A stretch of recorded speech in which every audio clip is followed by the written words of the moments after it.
I tried giving IDW a fair shake, and I know many fans love it, but I'm going to go over a few reasons why I'm glad they lost the license to the Transformers. We're going to tackle that and the latest news right now on Transformers Talk Raw.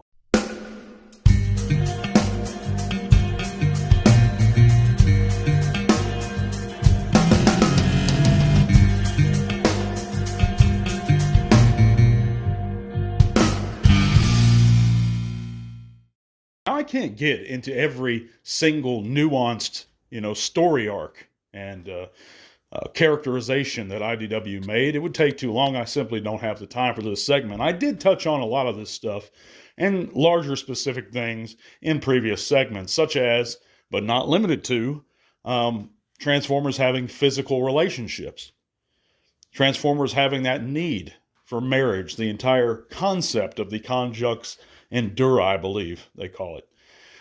And I've read a good bit of IDW. I haven't read as much as some people, but I've read enough to know whether I like it or don't like it. And there were some things about it I appreciated, but there was much more I didn't. And I'm glad they lost the license to the Transformers. Now, if you look in comparison, Marvel was doing some brilliant things with the Transformers. But to me, Marvel wasn't fun to look at artistically. Dreamwave was the best looking book, and it was very simple. It wasn't convoluted, in my opinion. It was easy to follow along. You could pick up an issue and just know right where you're at. IDW wasn't the same. It was kind of convoluted. But it wasn't that turned me off of IDW. It was a lot of things. One of the major things is the simple characterizations they had going on. Let's take Megatron, for example. On one hand, Megatron was a poet and a sniveling coward under a table. But on the other hand, he's this gladiator who's leading troops to battle. So you see the contradiction of characterization here. And of course, some can make the argument that people can change, and they often do change, but these fundamental natures of people usually don't change. And that's pretty drastic of a change.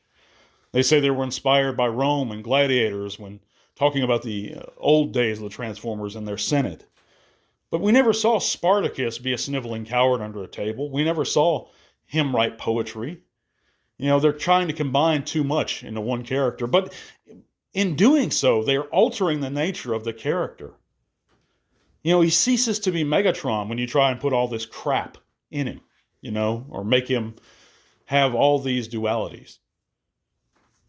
But let's take it one step further and let's look at Shattered Glass, something I know a lot of people love. But the concept simply doesn't work, guys. It didn't work when they did it in Star Trek, which is why they only did it in like one, maybe two episodes of the original series, none in the Next Generation, and they had to cover it in series that weren't as popular, like DS9 when the ratings were slouching. I don't know how much you guys know about Star Trek, but it didn't work. That is a concept, a mirror universe. The good guys are bad, basically, and the bad guys are good. That's the basic concept. Let's just, they switch some things around. They don't call them sparks. They call them cores or something. But it's just trying to mix things up. I understand that. It's trying to keep things fresh. But they're simply not the same characters in doing so. Optimus Prime, by his very nature, is the essence and embodiment of good and life and freedom. And Megatron is tyranny and evil. By changing them, you change... They cease being the characters entirely. So the concept simply doesn't work.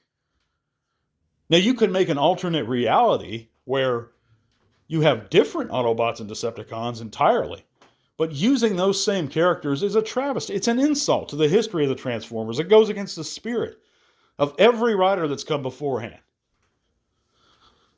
But I digress. I think they gave Simon Furman as much credit as I give him, and the genius as he is, they gave him too much leeway to run free with the reins through IDW. But he wasn't the only problem with the writing. Certainly not. And he did some good things. But I know a lot of people enjoy IDW, so I'm not knocking it. I'm just telling you what I feel in my heart. I'm glad they lost the license. Of course, they had it for too long, longer than any other comics publisher had it, including Marvel. And that's just, I'm totally over them. The concepts and things they were introducing within the franchise were so odd and foreign and ridiculous to me on multiple levels. You know, like I said, I'm not even going to get into the whole physical attraction stuff and they're joining and all that stuff, and they're trying to put sexuality and humanizing the Transformers in a very physical way. It's incorrect to me by their very nature. But let me know in the comments what you guys think. I appreciate you guys listening, by the way, this weekend. I hope you're you had a great week, staying warm if you live here in the U.S., and that you're taking it easy, guys. But I appreciate you coming in. Hit that like button for me if you like the content. You want to see it coming. We're going to have a new giveaway very soon, by the way, guys, for January. So stay tuned for that. Also, you can check all those links in the description below. It's going to lead you to all kinds of cool stuff, including our Facebook group. We'd love to see you guys there. And please consider supporting the channel if you like our content. Or if you're on Spotify listening, you can come over to YouTube and click that link below to our Patreon. But yeah, I mean, let me know in the comments what you guys think. We're going to just go on to the news now, guys. I think I've pretty much vented a little bit, or at least enough about IDW for the moment.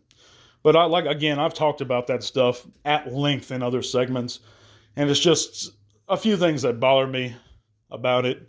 I'm glad that we're finally done. I have high hopes for Skybound, and I'm really looking forward to actually reading. I have the opportunity to read it. I just haven't had the time yet.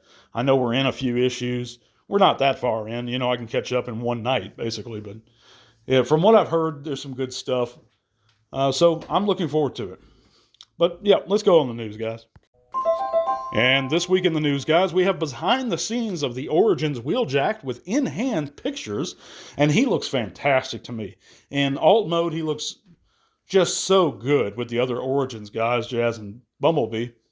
And just like he stepped right out of the episode of More Than Meets the Eye, the original Sunbow G1 Season 1 episode, in that one specific scene. And it's a very specific version of Wheeljack. All the Origin guys are, but it's so iconic to me, and anybody who grew up with G1 loves G1. I do like the look of this figure. Of course, all of them are a little blocky, but in alt mode, they're just so accurate to me. And then, you know, I really don't even mind if Bumblebee, you have to bend his, you know, the sides of the car to get him inside a Wheeljack. The fact he can fit in there at all is insane to me. Of course, you got your places for your Energon bars. That's just sweet, and I'm looking forward to it. But we also have an early look at Skybound's Transformers number 7. Of course, it's out on April the 10th via Popverse. We're getting a look at it. Of course, the cover features new work by the new artist, Jorge Corona. Or is it George Corona? I don't know how you pronounce it. I'm assuming it's Jorge, spelled with a J. But yeah, this cover looks great. Again, I'm looking forward to reading it. Before we get into much, hopefully I can start doing so. But it's going to be out here in a couple months, a few months, 3. But yeah.